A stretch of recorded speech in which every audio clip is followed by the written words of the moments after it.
Bismillahirrahmanirrahim. Assalamualaikum warahmatullahi wabarakatuh. Alhamdulillah.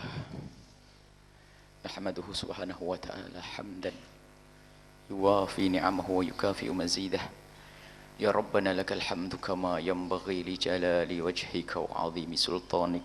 Subhanaka la nuhsi thana'an 'alaika anta kama athnaita 'ala nafsik. Falakal hamdu wa lakal syukru 'ala dhalik. Allahumma salli wa sallim ala habibina syafi'ina maulana sayyidina Muhammad wa ala alihi al-mutahharin wa ashabihi at-tayyibin wa at-tabi'in lahum bi ihsanin ila yaumiddin. Allahumma ya Rabbana ya Rabbana ya Rahmanu ya Rahimu irhamna warham walidina warham masyaihna warhamna jami'an innaka antar rahmanur rahim ya arhamar rahimin. Allahumma ya Rabbana ukhsurna yawmal qiyamati ma'a zumrati habibika ar-ra'ufir rahim wa ma'a zumratihi wa tahta liwa'ihi urzuqna ya Rabbana taubata qabla al-maut wa syahadata 'inda al-maut wal jannata ba'da al-maut. Amma ba'du. Yang kami cintai, yang kami muliakan para orang tua kami, bapak ibu, saudara-saudari, adik-adik, para pemirsa, para pendengar dimanapun anda berada. Alhamdulillah pagi ini Allah pilihkan pagi istimewa untuk kita, pagi belajar, pagi dengan Rasulullah, pagi dengan majelis ilmu. Dan semoga ini adalah pembuka kebaikan untuk kita.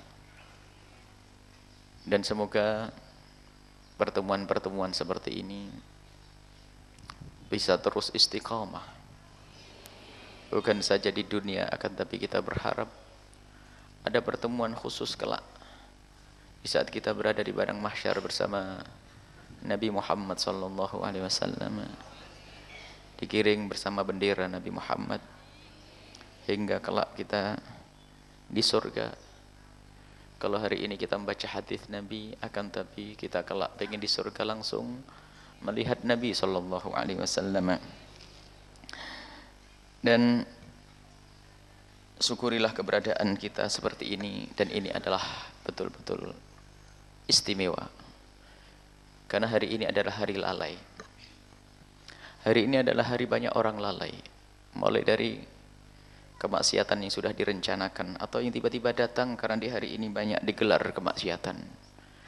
Hari libur. Akan tapi hamba pilihan Allah tidak akan menjadi hari liburnya kecuali untuk yang bermanfaat. Sehingga banyak para kekasih-kekasih Allah atau hamba-hamba yang terpilih, hari libur digunakan untuk menjadi tambahan ilmu untuk mendekatkan diri kepada Allah Subhanahu wa taala.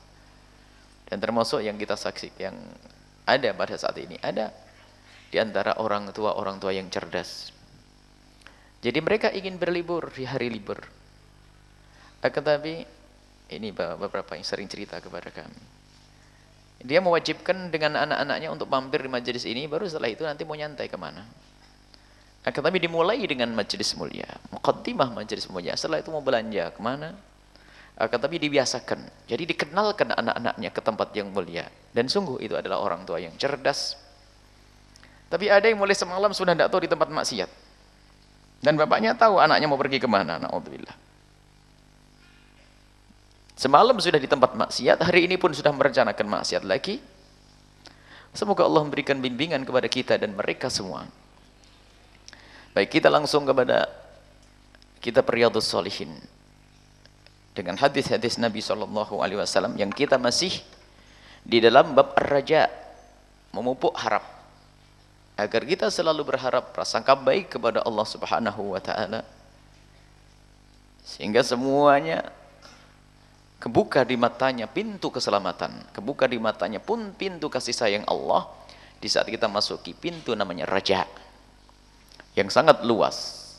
Tidak ada orang yang putus asa setelah hari ini.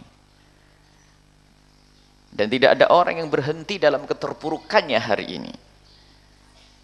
Dan tidak ada orang yang terus menikmati di saat berada di dalam kubang kenistaan dan kehinaan setelah hari ini. Karena di sana ada harapan. Di sana ada dunia yang lebih luas lagi, yaitu dunia harapan yang diberikan oleh Rasulullah sallallahu alaihi wasallam. Harapan dari Zat yang Maha Kuasa. Kita mengharap dari Allah yang Maha Kasih, Allah yang Maha Pemurah kepada hamba-hambanya. Nah, ini dibuka mata kita oleh Rasulullah SAW, diajar, dikenalkan, itu loh Allah Maha Kasih.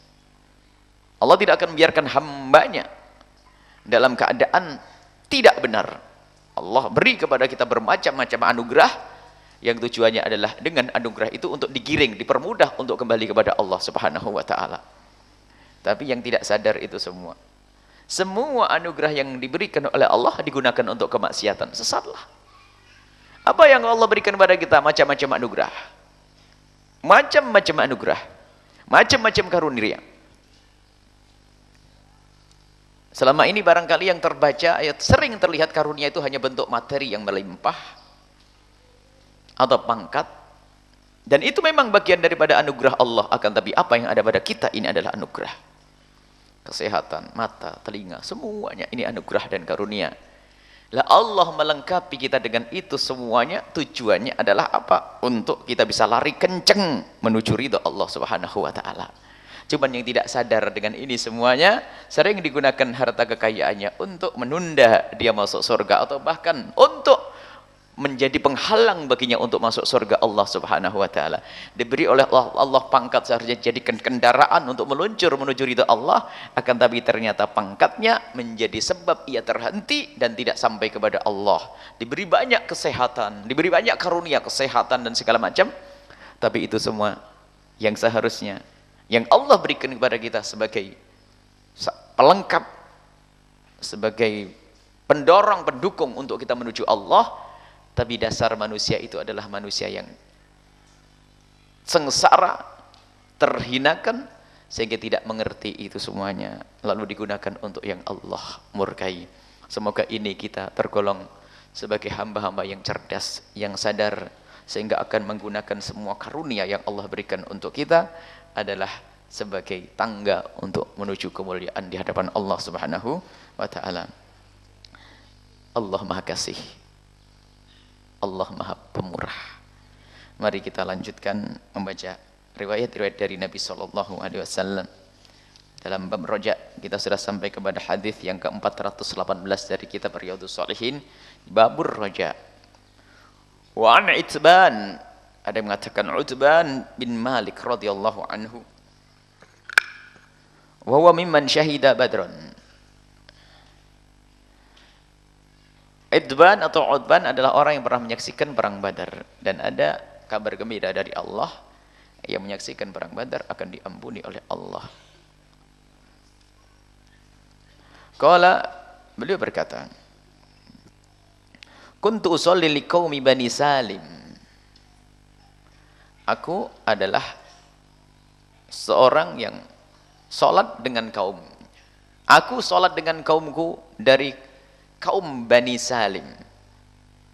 Bani Salim itu kelompok keluarga besar begitu. Jadi Itban itu adalah imamnya. Wa kana yahulu baini wa bainahum wadin, hanya antara tempat tinggalku dan tempat tinggal mereka, kaumku itu ada wadi, lembah. Lembah, bukit, lembah, bukit, daratan begitu. Jadi untuk bisa kepada tempat pemukiman kaumnya itu, ia harus turun ke lembah.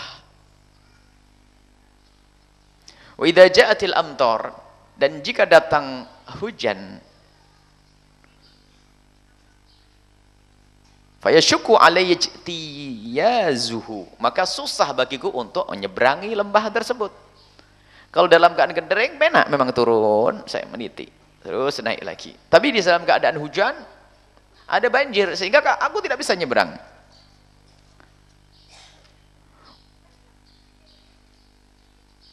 Faji'tu Rasulullah, ini fayashukku alayya ijtiyazuhu qibala masjidhim, sehingga Susah bagiku untuk menyeberang lembah tersebut untuk sampai ke masjid mereka, masjid kaumku itu. Faji'tu Rasulullah, kemudian aku datang ngadu ke Rasulullah sallallahu alaihi wasallam. Fakultu ya Rasulullah, inni angkartu basori. Maksudnya aku itu sudah tidak bisa melihat dengan jelas. Angkartu maksudnya aku mengingkari mataku, itu bukan berarti enggak menganggap matanya. Maksudnya apa? Mataku sudah enggak seperti biasa. Jadi sesuatu yang tidak siap-siap diingkari. Mataku tidak seperti biasa. Jadi pandanganku juga enggak jelas seperti dulu waktu muda atau apa. Wa innal wadi alladhi baini wa baina qaumi yasil. Sementara itu juga antara aku dengan kaumku ada lembah yang mengalir air, yakni banjir. Idza ja'atil amtar, jika datang hujan. Fa yasuqu alayya jtiyazuhu, sehingga saya susah ya Rasulullah untuk melewati itu. Fawadittu annaka ta'ti. Kemudian aku berkeinginan ya Rasulullah, engkau bisa datang ke rumahku.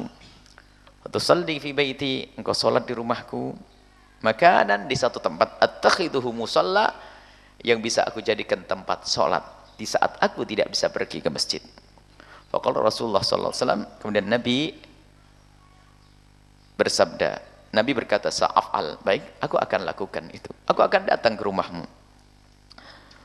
Fakhudha alayya Rasulullah, kemudian datanglah pergi kepadaku Rasulullah sallallahu alaihi wasallam. Wa Abu Bakar, disertai dengan Abu Bakar As-Siddiq.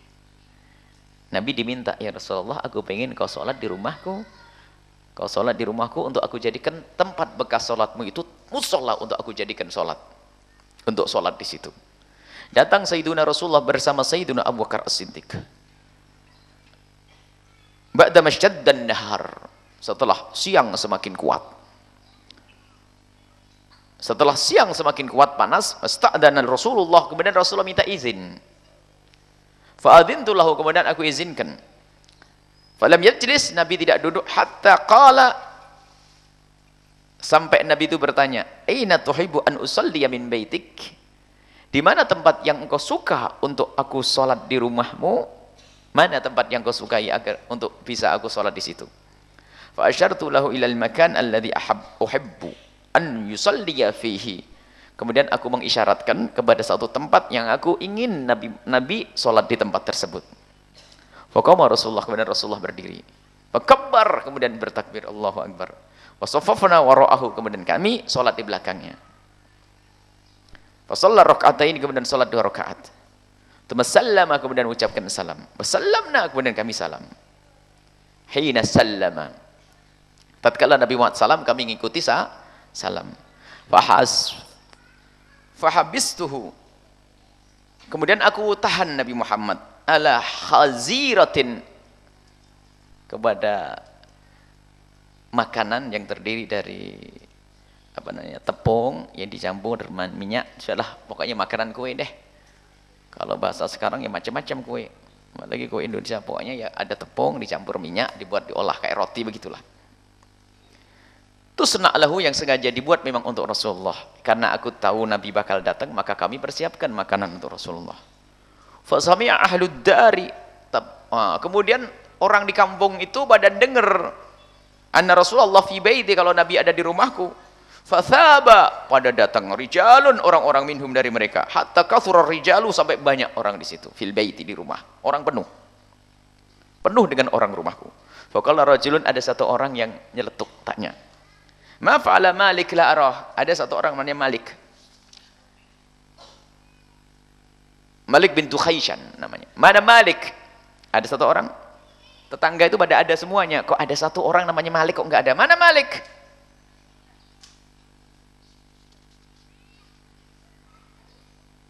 Faqala rajulun, ada lagi yang menyambut, dzaka munafik, la yuhibbullah wa rasuluh. Malik munafik, dia enggak bakal seneng Nabi.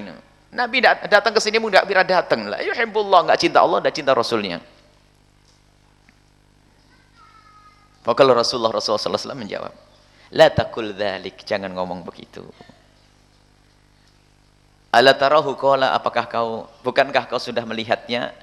Dia adalah orang yang mengatakan la ilaha illallah, la ilaha illallah, tidak ada Tuhan selain Allah. Yabtaghi bidzalika wajhallah ta'ala, dengan itu dia mengharap ridha Allah. Jangan ngomong gitu, bukankah kau sudah melihat dia kalau dia itu orang yang la ilaha illallah? Faqala Allah wa rasuluhu a'lam. Allah dan Rasulnya lebih tahu. Amma nahnu, adapun kami yang kami saksikan ya Rasulullah, wallahi demi Allah, ma nara wuddahu, aku sudah tidak melihat kawan dekatnya, kawan persahabatannya, wala haditha, wad itu cinta, wala haditha, dan perbincangannya, aku tidak pernah melihat dia punya kawan dekat dan teman ngomong ya Rasulullah illa ilal munafikin, kecuali orang-orang munafik. Hanya karena berkumpul orang munafik saja lalu dikatakan dia munafik.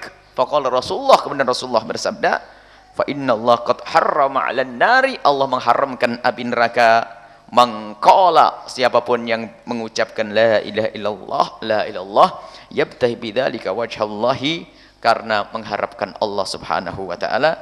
Hadis diriwayatkan oleh Imam Bukhari dan Muslim. Idban, lafaz idban, nama idban bikasril ini, dengan kasrah innya al-muhmalati, in yang tidak bertitik. Idban wa iskanit ta'i, id al-mutsanna ta, wa ba'daha ya'un ya, idban wa ba'da ba'un, idban muhadah, idban. Wal khazirah bil kha al-mu'jamah, ada ha yang bertitik namanya kha. Wa zaiza wa yadakikun, yaitu tepung, yutbahu yang dimasak, bisyahmin dengan lemak. Wa qaluhu thaba rijalun bitha'i mutsallatsati, thaba dengan tha bertitik 3, ay ja'u wajtama'u, orang-orang pada kumpul dan datang dan berkumpul. Baik, kita ambil faedah dari hadis-hadis ini. Yang pertama adalah keutamaan orang yang menyaksikan perang Badar, dan itu akan diampuni oleh Allah. Sehingga di saat orang disebut dia hadir di perang Badar, maksudnya disanjung, ini adalah orang pilihan pada saat itu. Dan Idban adalah termasuk orang seperti itu. Kemudian di sini Idban itu adalah orang yang sering jadi imam. Imam di masjid. Cuman kadang sesaat itu tidak bisa datang ke masjid untuk tempat mereka, tempat kaumnya, hanya di saat hujan. Ini menunjukkan bahwa mereka itu peduli untuk sholat berjamaah. Dan nanti ada hadis riwayat Ibnu Ummi Maktum tentang bagaimana dalam keadaan buta pun masih Nabi menghimbau untuk bisa datang ke masjid, biarpun harus ada penuntunnya atau dengan tongkatnya untuk sampai ke masjid. Di sini menunjukkan bahwa ada saat-saat udzur, misalnya ada banjir yang kita tidak bisa nyebrang, nggak apa-apa sholat di rumah karena memang ada udzur. Nah, kemudian ini ada udzur, tapi menunjukkan bahwa mereka peduli kepada sholat untuk berjamaah bersama kaumnya. Cuman kadang itu ada hujan, lalu bisa menghalangi, itu bagaimana solusinya? Sebenarnya dia dalam bahasa lain minta kepada Nabi petunjuk, kalau sholat di rumah itu di mana yang paling tepat. Dan Nabi menunjukkan tempat yang paling tepat, sekaligus Nabi mengizinkan sholat di rumah bagi orang yang ada udzur semacam itu. Memang di dalam madhab kita Imam Asy-Syafi'i, Maliki, dan juga Imam Abu Hanifah radhiyallahu anhum, yang namanya sholat berjamaah adalah bukan fardu ain. Kecuali dalam madhab kita Imam Syafi'i ada dua pendapat, fardu kifayah, dan ada yang mengatakan bahasa sunnah muakkadah. Tapi menurut madhab Imam Ahmad ibn Hanbal, sholat berjamaah adalah fardu ain. Setiap orang harus berjamaah dalam melakukan sholat. Cuma nanti berbeda di kalangan mereka apakah itu syartus sihah atau bukan. Baik, yang jelas menurut madhab kita Imam Syafi'i adalah sunnah yang sangat dikukuhkan. Ada yang mengatakan fardu kifayah, tapi kebanyakan mengatakan sunnah yang sangat besar pahalanya sholat berjamaah. Pun demikian, ada saat-saat orang itu bisa meninggalkan kalau ada uzur semacam ini. Nabi mengizinkan satu, kemudian Nabi memberikan petunjuk di mana melakukan sholat. Nah, beliau orang cerdas.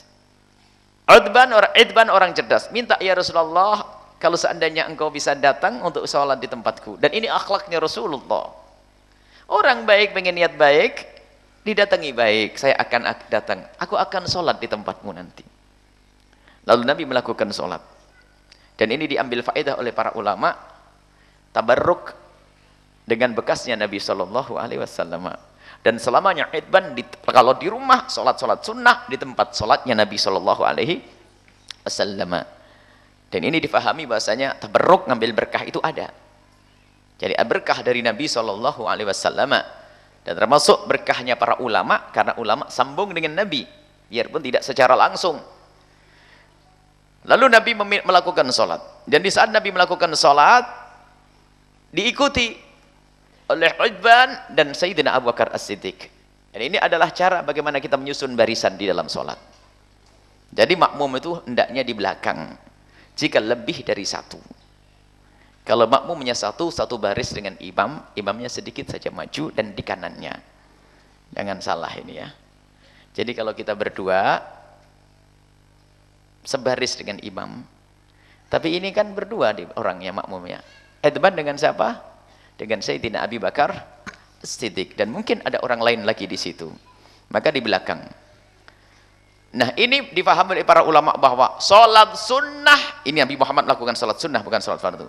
Sholat sunnah bisa dilakukan dengan berjamaah, tapi bukan sebuah kesunnahan. Boleh dalam rangka untuk mendidik, itu yang dikukuhkan para ulama. Sholat apapun, semua sholat sunnah. Ada memang sholat sunnah yang memang disunnahkan berjamaah. Sholat hari raya, Idul Adha, Idul Fitri, sholat istiqo, sholat khusuf dan sebagainya, itu disunnahkan berjamaah. Tapi sholat-sholat tahajud, duha, dan yang lainnya, itu tidak disunnahkan berjamaah, tapi boleh dilakukan berjamaah. Boleh, dan ini termasuk nanti riwayat dari Imam Bukhari tentang sholatnya Nabi di tengah malam bulan Ramadan. Jadi ini menunjukkan bahasanya sholat sunnah boleh dilakukan berjamaah, tapi nggak ada kelebihan menjadi 27 derajat, nggak ada. Itu hanya sholat fardu saja, hanya sah saja kalau kita sholat berjamaah di dalam sholat-sholat sunnah. Tapi jangan direpotkan orang untuk berjamaah. Jadi harus tahu dalam rangka untuk mendidik, untuk mendidik. Tapi kalau sudah orang datang duluan di sebuah masjid, ya sudah sholat duluan, sholat sunnah.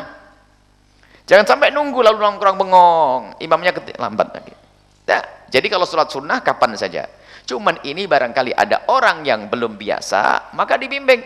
Sholat duha berjamaah, sholat hajud berjamaah, nggak apa-apa. Sholat tasbih berjamaah, khususnya tasbih, itu adalah sholat-sholat sunnah.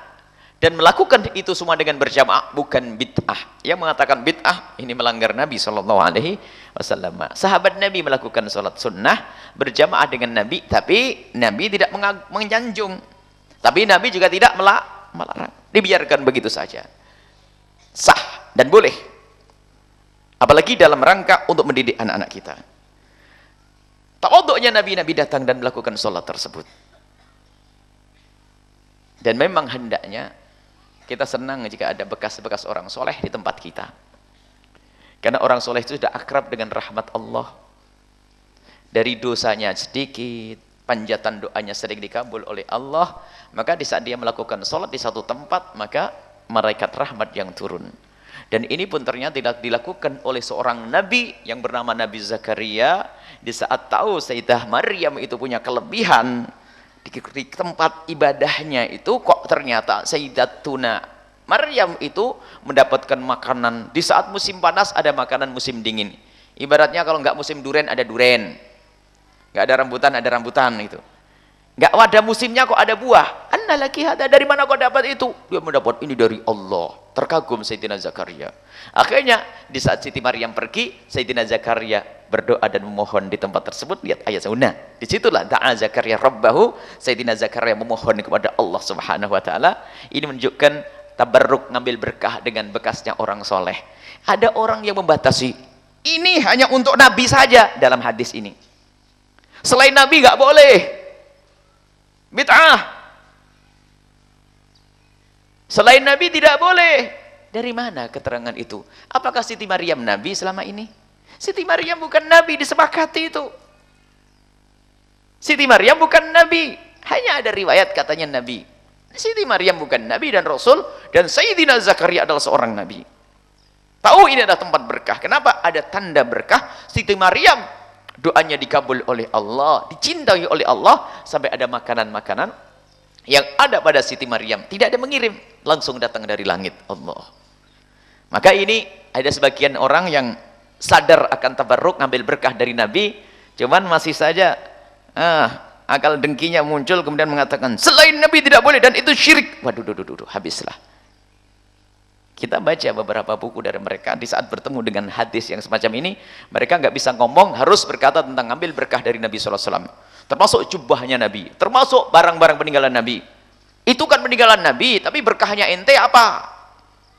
Orang soleh ada karena orang soleh menjadi soleh karena sambung dengan Nabi sallallahu alaihi wasallam. Secara maknawi, secara ilmu, secara amal, secara akhlak, secara keimanan, secara ketakwaan, nyambung dengan ilmu takwa, ilmu imannya Nabi sallallahu alaihi wasallam. Ada berkah orang-orang soleh. Baik. Setelah melakukan salat di tempat tersebut, kemudian Nabi sallallahu alaihi wasallam didatangi oleh orang-orang. Dan ini menunjukkan bagaimana akhlaknya. Kalau ada orang soleh dia datang ingin mendapatkan doa, tanda cinta. Zaman berubah. Kalau ada kiai atau ustadz atau habib datang, yang orang-orang soleh datang, barangkali tidak peduli. Bahkan anak kiai pun sekarang sudah tidak peduli. Mestinya kan diajarkan kalau ada seorang alim datang, ayo datang, bersalaman dan sebagainya. Tapi giliran yang datang itu adalah, ya mohon maaf, artis misalnya. Itu seanaknya kiai pengen foto paling depan tuh. So, langsung di status apa? PB-nya atau WA-nya atau itu langsung ada gambarnya. Karena telah duduk dengan artis. Ya kalau artisnya artis kekasih Allah, artis yang soleh atau solehan. Kadang yang ngajari bagaimana buka aurat dan sebagainya. Ya ini. Jadi kekaguman kita sudah berubah di situ, anak-anak kita. Dan cermati. Dan memang itu pernah suatu ketika ada yang bercerita. Ada kiai sepuh datang, biasa orang. Kiai sepuh datang. Cuman di situ ada bintang tamu artis. Giliran artis, sak kiainya dilompati. Allah. Musibah ini. Innalillah. Nah, ini adalah satu kejanggalan dalam tarbiyah. Semestinya anak kita didik dengan orang-orang soleh. Zaman dulu lihat, kita dididik oleh orang-orang dahulu, orang-orang tua. Bagaimana kita menghormat. Setiap lebaran kita utamakan datang ke rumah kiai. Minta doa. Datang assalamualaikum salaman sebelum kemana-mana. Itu dididik kita. Ke rumah kiai. Ada apa-apa ke rumah kiai. Mau ujian minta doa ke kiai. Mau ini doa kiai. Allah. Sekarang kalau mau cari jodoh lewat internet. Macam-macam. Mana itu? Minta petunjuk dari ulama orang dulu. Sehingga anak-anak dididik hormat. Kiai tidak minta dihormat. Ulama tidak minta dihormat karena yang akan memuliakan adalah Allah dan Rasulnya. Akan tapi kita punya kewajiban kepada mereka. Tanda ketawaduan kepada orang-orang yang dicintai oleh Allah. Itu juga iman dari kita. Termasuk mengagungkan syiar Allah. Ulama syiar Allah. Sehingga dahulu anak-anak dididik. Bagaimana kalau ada ulama lewat dan sebagainya ini. Kalau main bola saja, anak kecil main bola, ada kiai berhenti semuanya. Sekarang ada kiai lewat, tendang keras. Ada tinggi lagi itu. Ya, ini musibah. Pendidikan sudah tidak ada. Nggak ada hormat. Termasuk kadang ini ditemukan sebuah cerita. Di rumah kiai sendiri sudah tidak diajari. Maka perlu kita menemukan sebuah keluarga. Jadi kalau sudah urusan ulama, anak-anak itu digerakkan semuanya. Sampai suatu ketika kita dengan Habib Abdullah bin Muhammad Baharun ziarah waktu itu. Nah, kiai, anak cucunya semuanya datang. Datang semuanya, duduk, suruh buka mulut. Beb, kasih ludah, Beb. Had. Nggak biasa Habib. Ini jadi betul-betul anak-anaknya itu didatangkan dan bagaimana menghormat, bagaimana ini supaya ada ta'alluq, hatinya sambung kepada ulama. Ini perlu kita didik begitu. Ini para tetangga-tetangganya orang mulia, idbat, ahli badar, ahli surga, punya tetangga yang baik. Nabi datang, semua ngurumuni Nabi sallallahu alaihi wasallam. Sampai ada yang ketinggalan satu saja, dicurigai itu. Mana Malik? Ada yang tuh munafik dia itu. Nabi datang pun tidak pengen datang. Wah, semuanya cemburu semuanya ini. Jadi ada orang nggak mau menyambut Nabi saja sudah tekan munafik. Tapi Nabi pun mendidik pendidikan yang baik. Tidak boleh menggunjing siapapun ya. Kamu tidak tahu hati orang. Tapi Nabi tidak kasar. Nah, jangan katakan itu. Jangan ngomong begitu. Dia adalah orang yang berla ilaha illallah kan? Iya ya Rasulullah. Tapi ya Rasulullah, dia sering kumpul-kumpul sama orang munafik. Giliran Rasul datang nggak mau datang. Dia sering kumpul sama munafik sana-sana itu. Nabi tetap menghimbau untuk prasangka baik. Itu majelis mulia itu kayak begitu, tidak diajari gunjing, ngomongin orang. Makanya kalau sudah ada majelis diajak ngomongin orang, pergi kalau pengen selamat. Biarpun majelis itu yang punya majelis imamahnya lebih gede dari ini, tasbihnya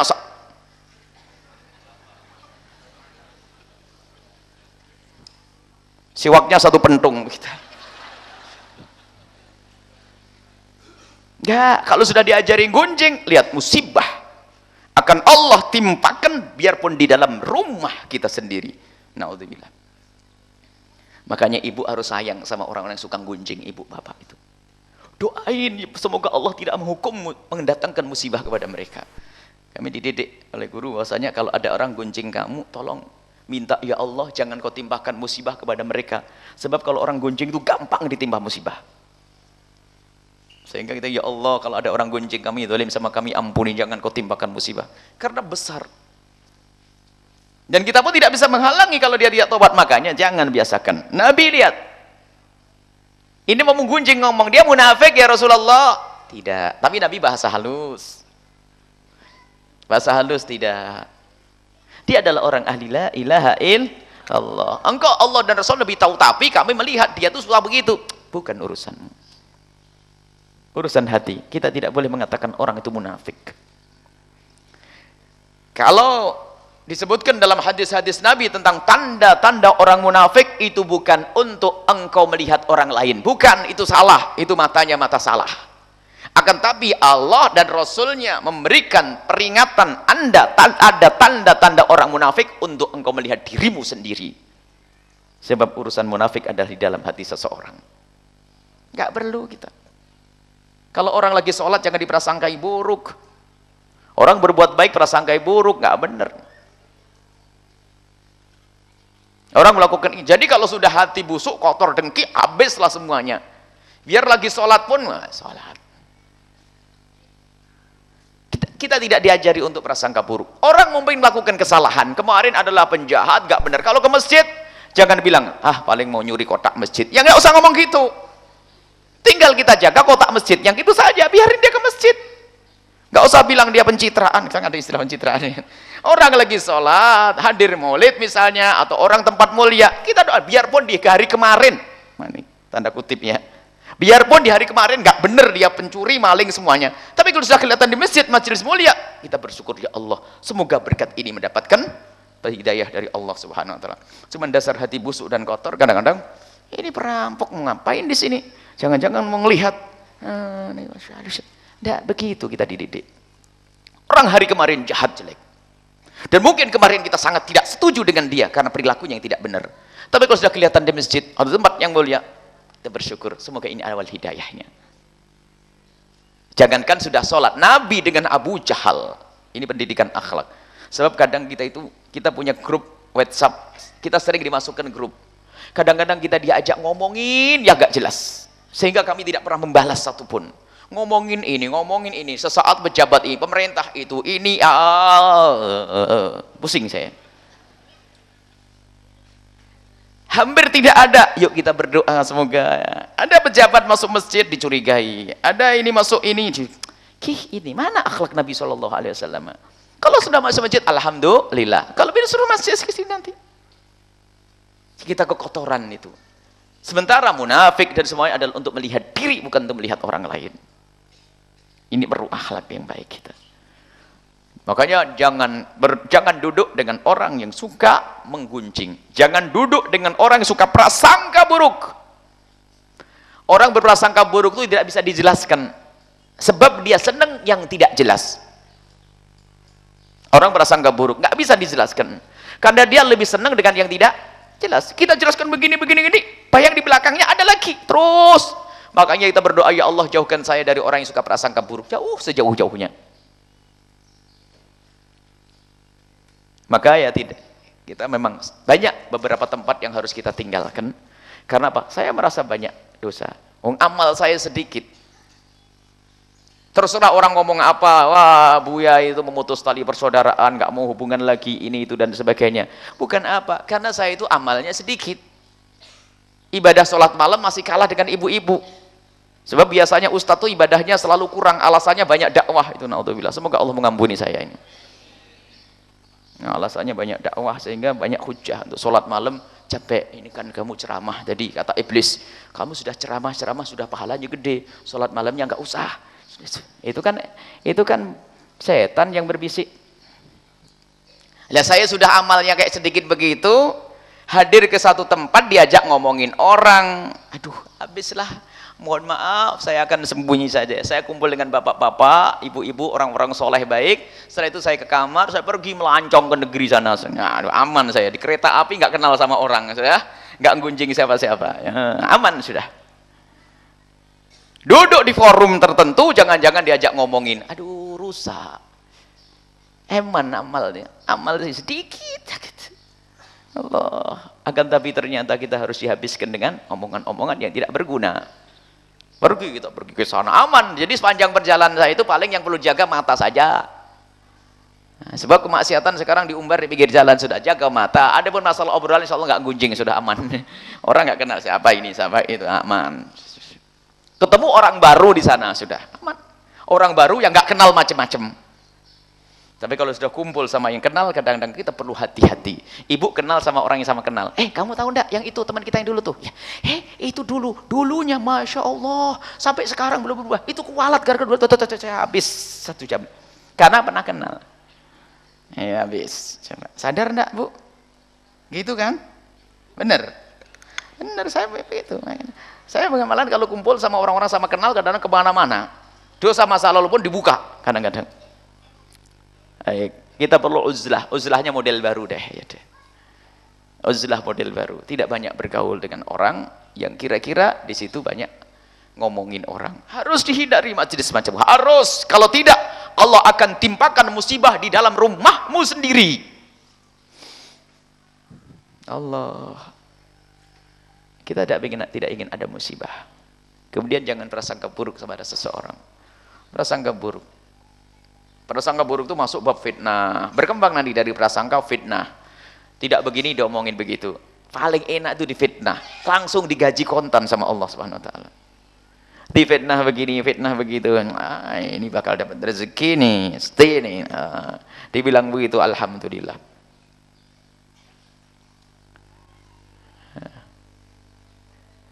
Ya. Ketemu Buya Yahya itu susah, harus pakai jadwal. Ya sudah, kalau tidak ikut jadwal datang aja, Buya lagi di balik papan, enak enggak? Bukan jadwal masih diatur kita ada atau tidak, cuman biasa ada bahasa sebagian orang yang memang wow gitu aja pakai jadwal. Ya nggak apa-apa, silakan datang, tapi Buya pas di Pekanbaru bagus kan, enak.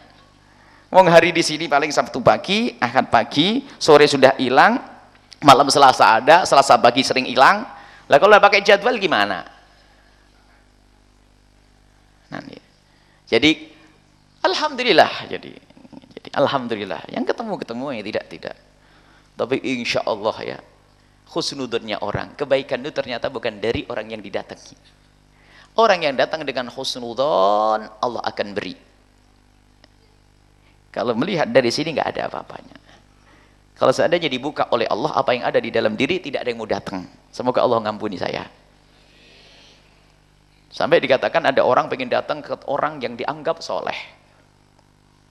Baru di pintu sana itu ngantri. Ada kabar, tolong kasih tahu orang yang paling belakang suruh pulang. Loh kenapa? Sudah beres urusannya. Loh kan enak begitu.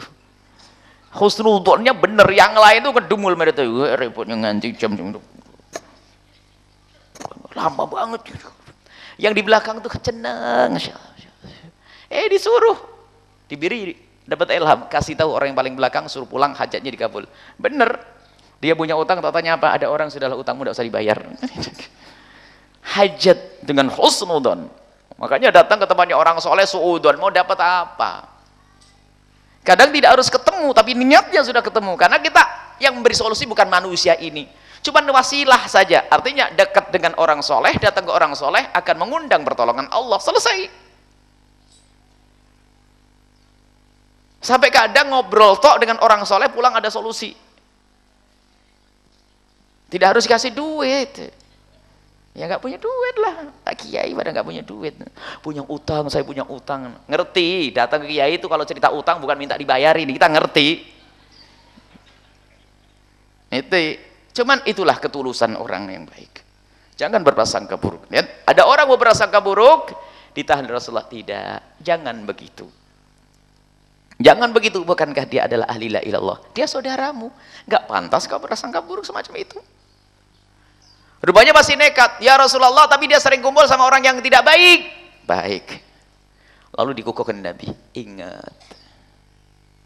ingat bahwasanya kalau orang sudah berla ilaha illallah benar dari hatinya, nggak bisa masuk neraka dia. Dikukuhkan lagi. Karena ketulusannya itu yang akan bisa menghapus dosa-dosanya. Ini tulusnya, ini yang mahal. Tulusnya yang mahal ini. Berla ilaha illallah yang tulus. Baik, ini adalah pendidikan dari Nabi sallallahu alaihi wasallam. Orang yang berla ilaha illallah tulus kepada Allah, ada maksiat, dia akan masuk surga. Adapun nanti prosesnya penghapusan dosa itu kan ada 3 ya. Allah beri jalan untuk dihapus dosanya. Kadang diampuni di dunia. Atau diberi musibah di dunia. Jadi pokoknya kalau orang punya la ilaha illallah yang sesungguhnya akan diampuni oleh Allah.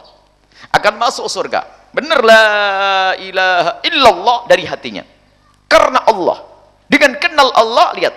Kalaupun dia bermaksiat akan Allah beresin.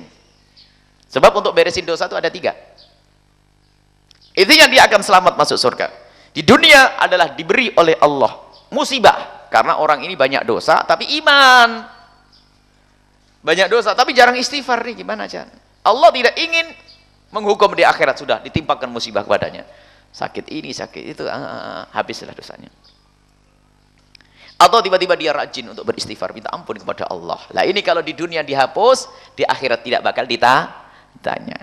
Lupa dia di dunia, iman sih iya. Cuma dia sibuk dengan selain Allah. Iman tapi takut neraka sesaat, takut neraka tapi lupa, belum istighfar, belum tobat, mati duluan. Allah akan mengampuni semuanya, tapi dinyos dulu, diberesin. Pilih mana? Pilih masuk neraka dulu? Ya, di dunia sekarang lah waktunya, makanya. Dan untuk menghapus dosa itu begitu kasihnya Allah di bab rojak, sangat mudah menghapus dosa. Kebaikan yang kau lakukan akan menghapus dosa yang pernah kau lakukan. Kan enak. Tidak murni dengan istighfar saja. Kebaikan yang kamu lakukan akan Allah hapus dosa-dosa yang pernah kita lakukan. Kalau kita melakukan kejelekan, segera tumpangi dengan kebaikan biar tertutup. Nah, ini. Allah Maha Kasih. Baik, ini adalah hadis tentang rahmat Allah. Fa innallaha qad harrama 'alan nari man qala la ilallah. Allah mengharamkan masuk neraka, maksudnya selamanya di dalam neraka. Di sini ada qarinah dari hadis lain, keterangan dari hadis lain. Tidak akan abadi di dalam neraka orang yang mengucapkan la ilaha illallah yabdawi bidzalika wajhallah, mengharapkan Allah. Bukan la ilallah di lidah saja hanya takut pedang atau dia seorang munafik, tidak. Dengan iman yang sesungguhnya, dengan la ilallah, maka Allah akan masukkan ke surga pada suatu ketika nanti. Baik, hadis selanjutnya adalah hadis 419 an Umar ibn al-Khattab, dari Sayyidina Umar ibn Khattab radhiyallahu anhu, qala, beliau berkata, qadima Rasulullah datang bisabbin, dengan rombongan tawanan. Jadi dalam peperangan itu ada bunuh membunuh. Tapi di dalam Islam ada aturannya. Dan tidak ada peraturan peperangan sebaik yang ada di dalam Islam. Waktu gencatan senjata harus. Yang boleh dibunuh, lihat. Dilarang membunuh anak kecil, membunuh sipil, orang yang tidak ikut perang, nggak dilarang itu. Wanita, tokoh agama, orang tua. Itu pendidikan dalam Islam. Lihat. Tidak boleh peperangi itu semuanya. Dalam perang loh ya. Di dalam peperangan, apalagi tidak dalam perang. Di dalam peperangan tidak boleh menahan anak kecil. Akan tapi bagaimana berita pembantaian kepada bayi-bayi, wanita-wanita, perkosa segala macam, dari mana itu semuanya kisah?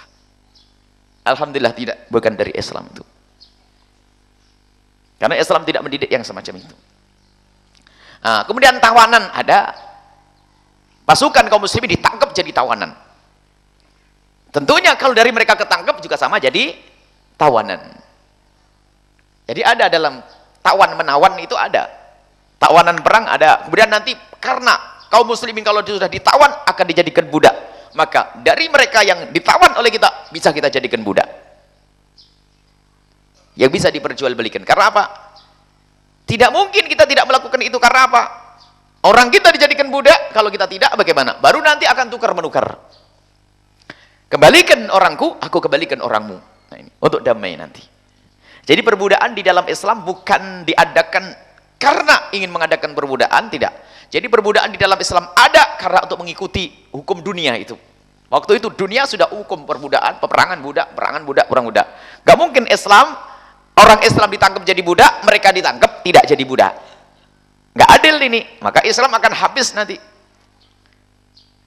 Akan tapi setelah itu, setelah betul jadi budak. Dan dibeli oleh kaum muslimin. Setelah itu apa?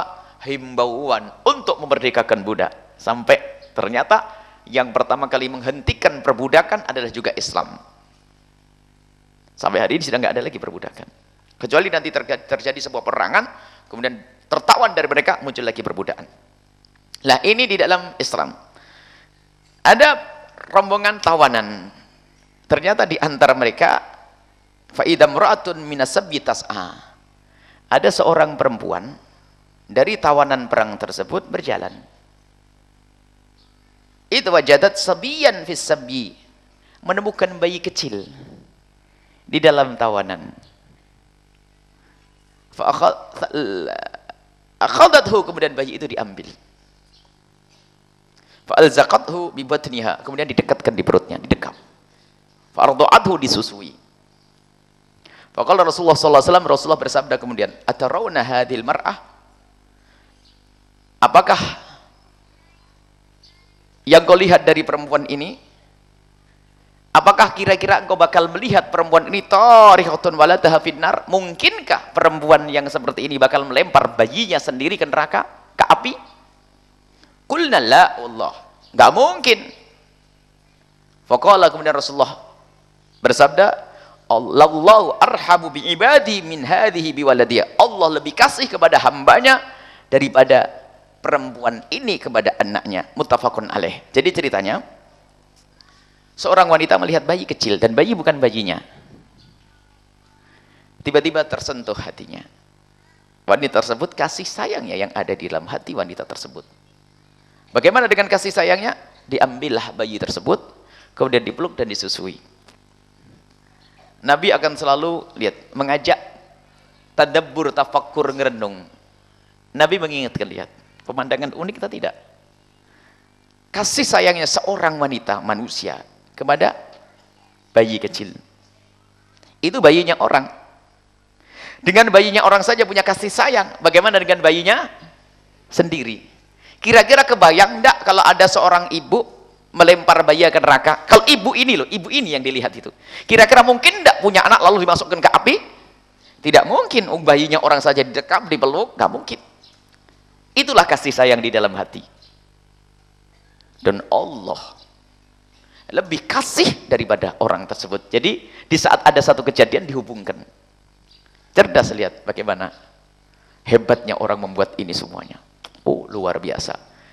Jadi karena orang cerdas tidak dihadapkan anak-anaknya kepada sesuatu yang dilihat saat itu. Manusia bisa menciptakan ini semuanya, lihat. Wah, hebat. Cerdas. Kita sanjung Thomas Alva Edison. Kita sanjung ini. Hebat.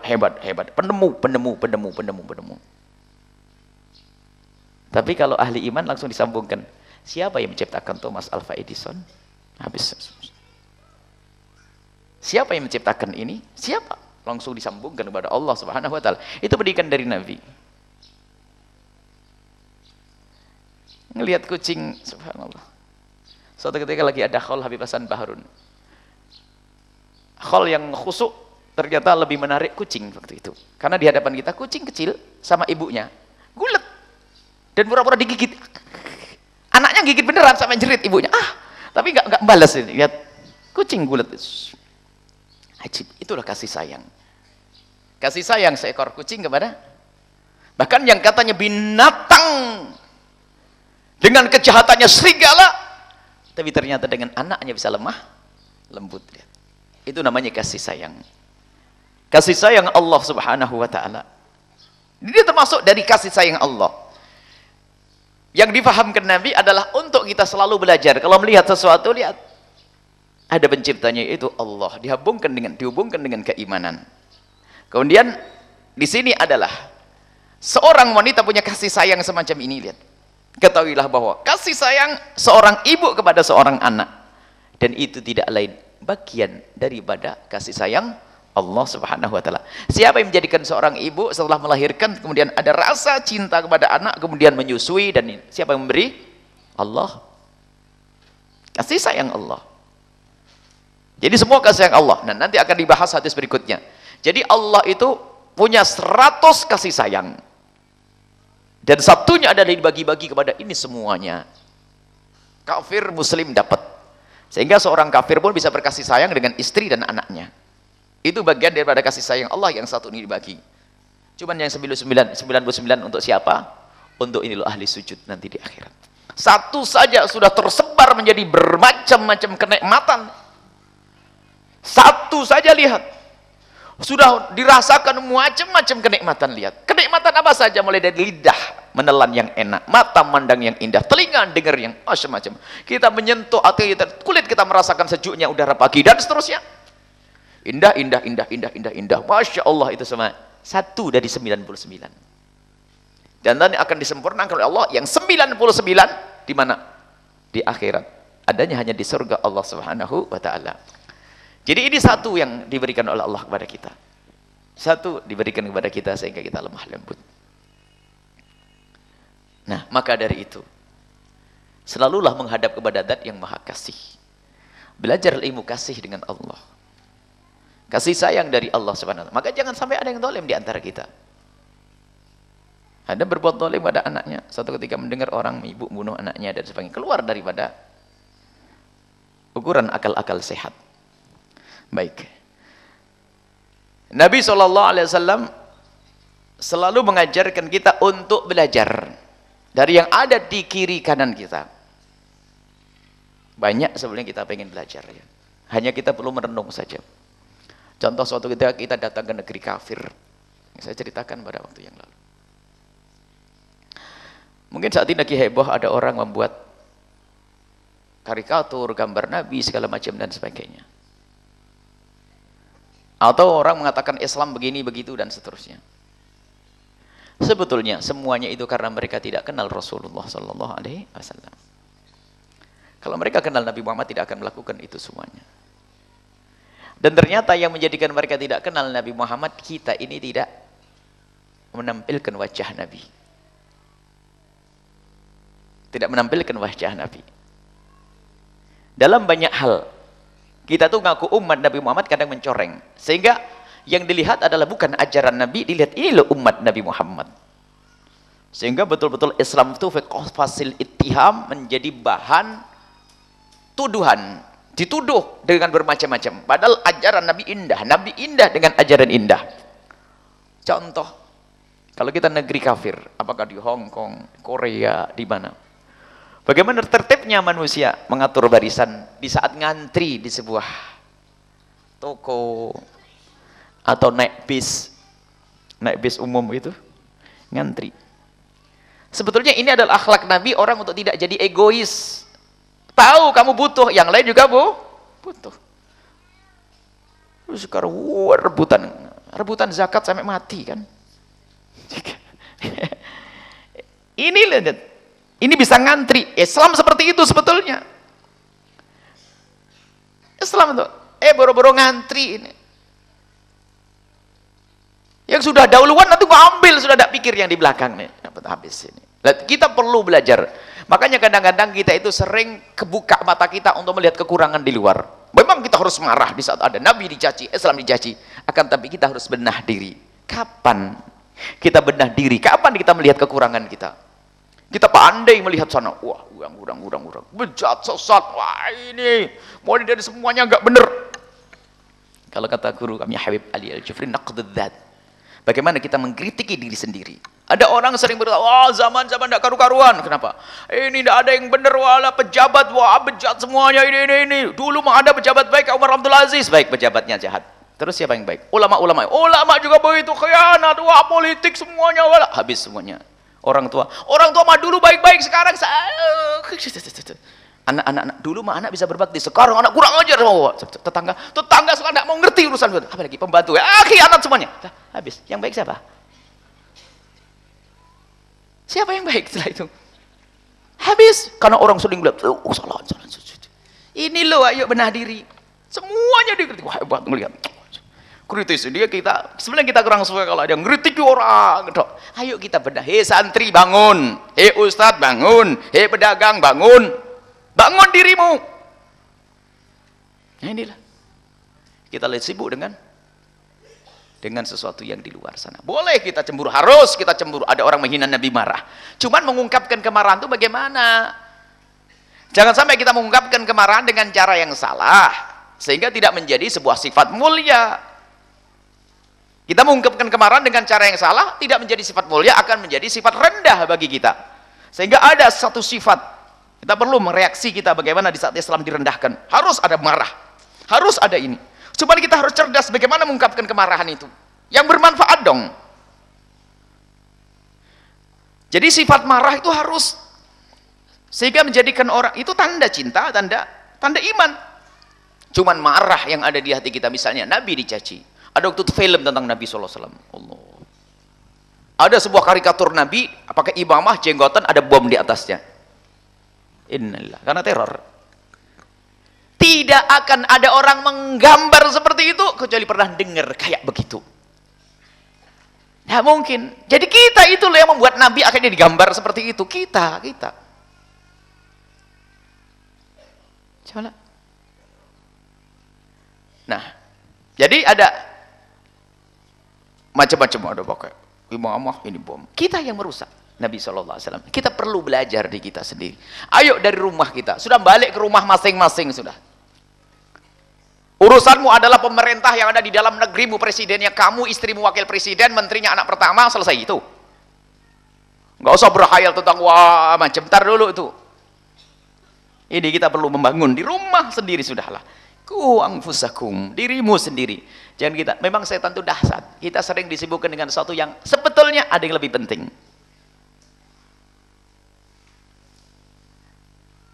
Nah ini kita perlu belajar bagaimana Nabi SAW mengajari kita untuk melihat, membaca untuk kita.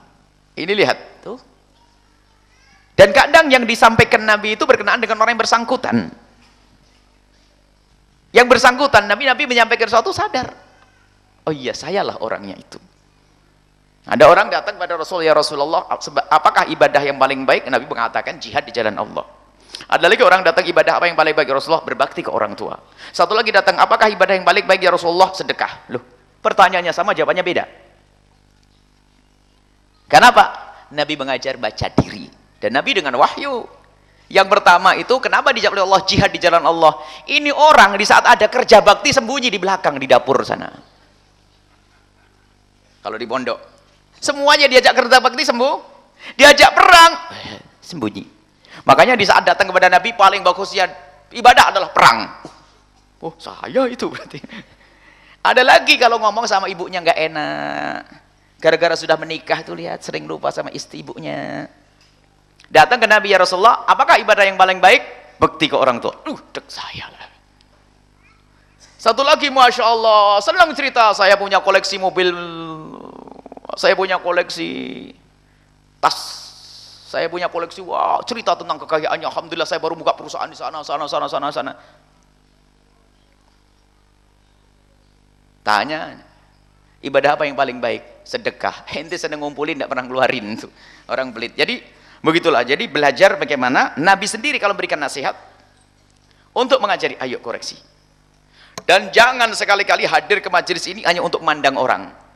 Ada ustadz yang di sini adalah berbekal, katanya, Buya saya mau kulahkan di sini. Kulah apa? Pengajian hari ini Buya saya ajarkan besok, bagus. Tapi jangan sampai hadir di majelis itu di saat mendengar ilmu yang kebayang tetangga sama jamaah, bukan. Yang kebayang diriku sendiri, aku. Baru nanti setelah sampai di rumah diajarkan ke orang. Maka ilmu untuk aku. Al-Quran dikumandangkan, Al-Quran dibacakan, bukan untuk siapa? Al-Quran bukan untuk orang lain, tapi untuk aku. Saya merasa ahli iman. Ya ayyuhalladzina amanu, ya ayyuhan nas. Kalau merasa manusia, kalau sudah menjadi kucing nggak usah dengar Al-Quran. Kita perlu ini, namanya melihat diri. Kita butuh kalau orang yang berbeda. Maka ini sebetulnya omongan ini bukan untuk yang lain. Saya sendiri, saya sering bandel dengan omongan saya juga. Saya perlu minta didoakan. Kita sering ngomong, tapi kuping saya kurang dengar. Padahal kuping yang paling dekat. Itulah sifat manusia yang lemah. Kita perlu bantuan dari Allah. Makanya dengan membantu orang lain untuk baik, kita mengharap semoga Allah membantu saya untuk baik. Ini saja. Semoga Allah Subhanahu wa taala membuka hati kita semuanya untuk bisa melihat kekurangan kita, segera berbenah diri hingga kita akan menjadi orang-orang pilihan Allah yang sesungguhnya. Wallahu a'lam bissawab. Syukran katsiran kami haturkan kepada guru kita semua, Buya Yahya. Semoga ilmu yang kita dapatkan dapat kita manfaatkan, dapat kita amalkan dalam kehidupan kita sehari-hari, sehingga Allah memberikan kepada kita semua keselamatan dan kebahagiaan di dunia dan di akhirat. Amin ya rabbal alamin. Baik, selanjutnya kita memasuki bagian tanya jawab. Kepada para jamaah yang ingin bertanya, kami persilahkan. Satu penanya dari jamaah laki-laki dan satu penanya dari jamaah perempuan dengan masing-masing satu pertanyaan. Kami persilahkan.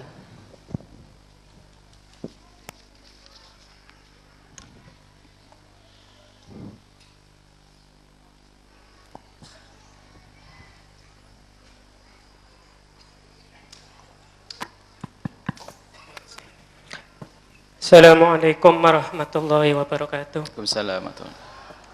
Kepada Buya yang saya muliakan dan saya hormati, pada hadirin hadirat semua yang saya hormati, terima kasih atas waktu yang diberikan dan mohon maaf bila nanti pertanyaannya sudah sering dibahas mengenai ini Buya, mengenai sholat berjamaah.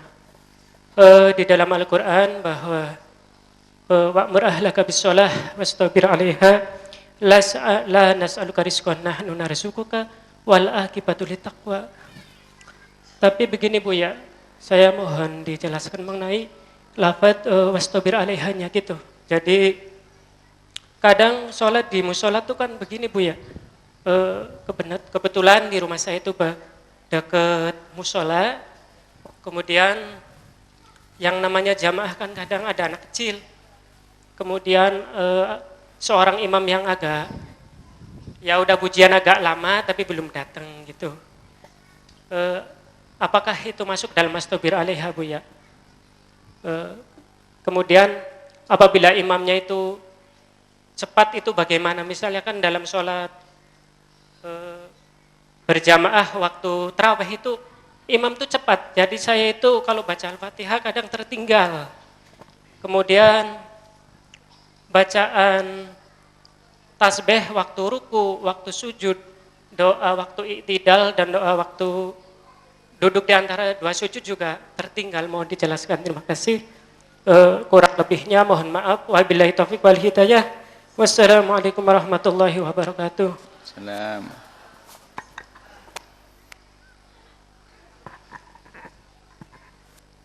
Bismillahirrahmanirrahim. Assalamualaikum warahmatullahi wabarakatuh. Waalaikumsalam warahmatullahi wabarakatuh. Maaf Buya, mungkin di luar konteks. Saya mau tanya tentang surat Yusuf ayat 11. Ada bacaan la ta'manna. Itu apakah harus dibacanya benar-benar Buya? Mohon penjelasannya. Terima kasih. Assalamualaikum warahmatullahi wabarakatuh. Assalamualaikum warahmatullahi wabarakatuh. Yang pertama adalah tentang sholat berjamaah. Nah, ini kelemahan musola masjid kita itu ya begitu.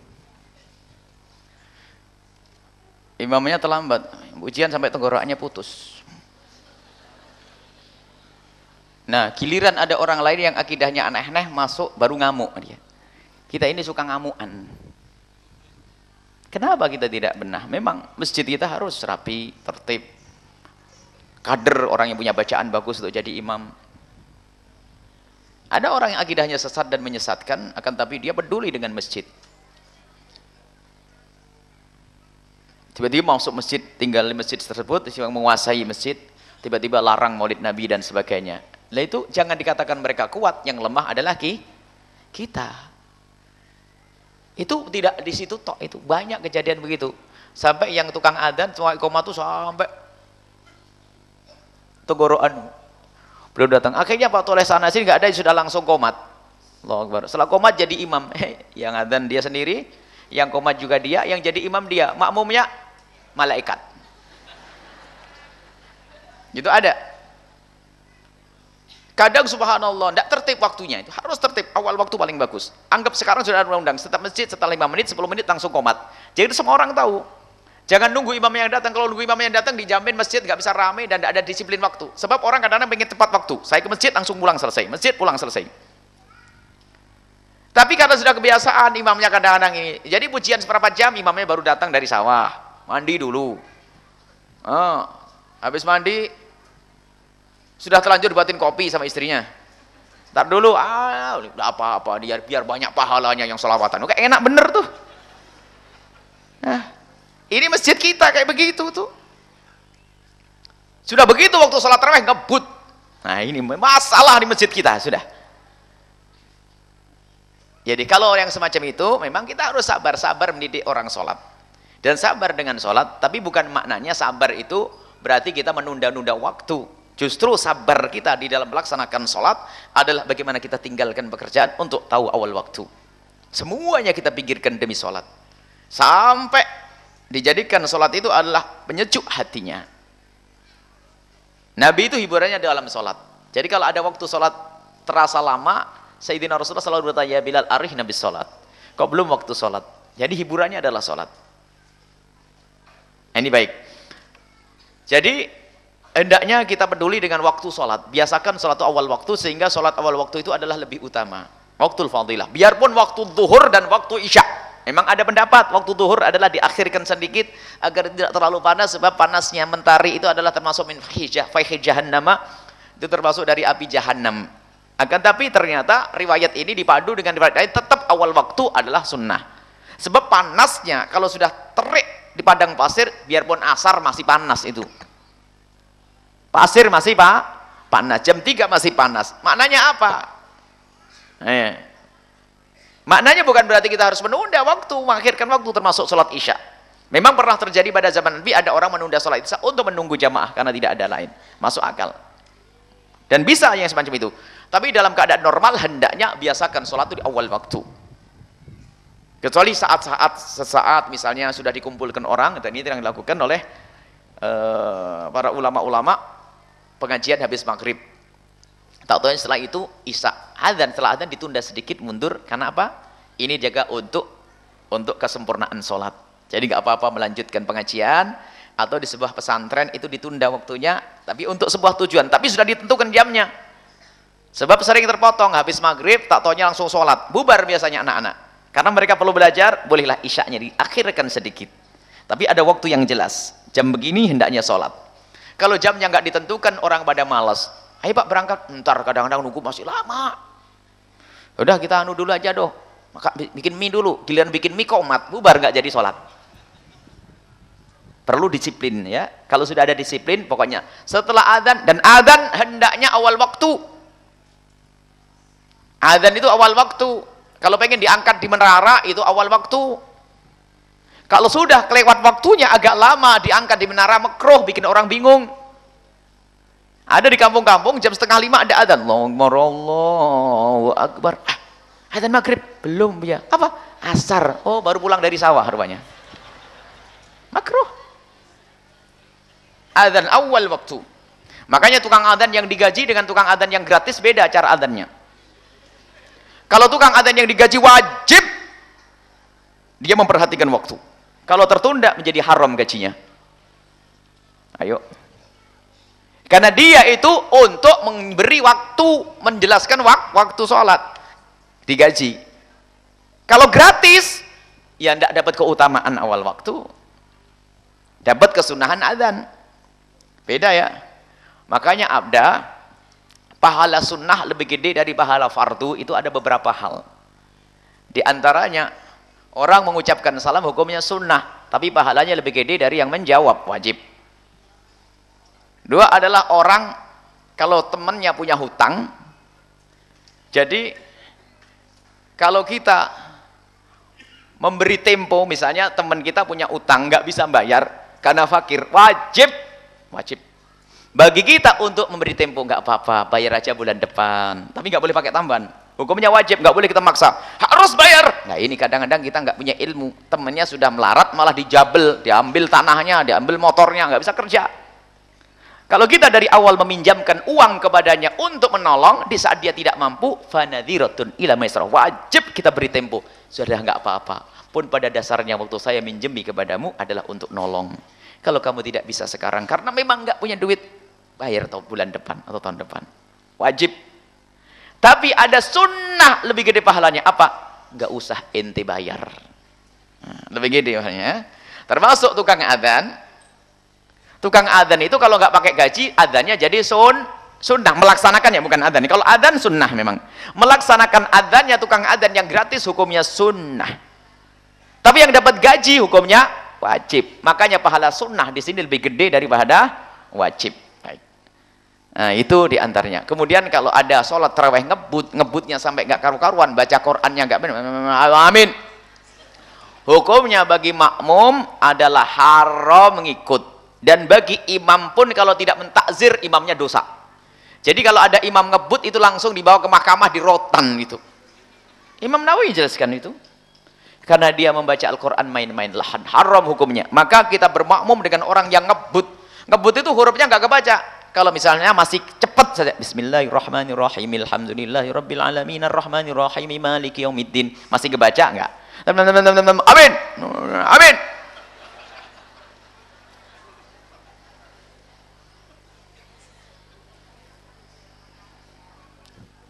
Orang tua yang kasih anak suruh kok. Masya Allah. Dan lebih capek. Ya itu biasanya tarawihnya orang yang akidahnya benar tuh. Itu tarawihnya orang akidahnya benar, ahli sunnah wal jamaah syariah yang akidahnya benar, kita akan dia benar. Tarawihnya yang 20 itu biasanya. Jangan kalah yang sama akidahnya enggak benar. Akidahnya sesat, akidah ini. Tapi kalau sudah urusan begitu serius. Ngatur barisan paling rapat seperti yang diajarkan Nabi. Kita barisannya melentang sana, bolong-bolong barisannya, miring sana miring situ, disenggol diajak ngurusin barisan masih luas saja kok. Lah ini nggak mau ngaji nih, hanya berbangga akidahku bener, sampai ustadznya pun bisa salah nanti akhir. Jadi kita perlu belajar ya, insya Allah. Haram berjamaah dengan orang yang bacaannya ngebut sampai tidak kebaca matnya, kebaca hurufnya dengan jelas. Karena itu lahan yang disengaja, hukumnya adalah haram.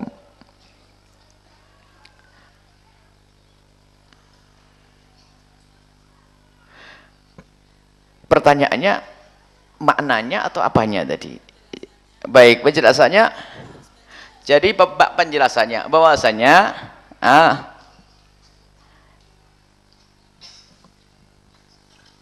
jadi cerita itu kan ceritanya panjang. Sayyidina Yusuf itu adalah punya saudara-saudara yang merasa bahasanya Sayyidina Yakub itu sangat mencintai Sayyidina Yusuf alaihissalam, sehingga ada makar, ada rekayasa bagaimana agar Yusuf ini mau dihilangkan saja dari keluarga tersebut. Babnya ngiri deh. Tapi ini pelajaran istimewa. Kalau kita membaca surat ini, surat Yusuf ini pelajaran istimewa. Dari pelajaran cinta, pelajaran menghargai sesama, pelajaran kebersamaan, termasuk ini. Pelajaran keluarga agar tidak ngedengki. Akhirnya Sayyidina Yusuf itu mau dibawa. Dan firasatnya seorang nabi ini jangan-jangan mau diperlakukan yang benar. Lata. Jadi,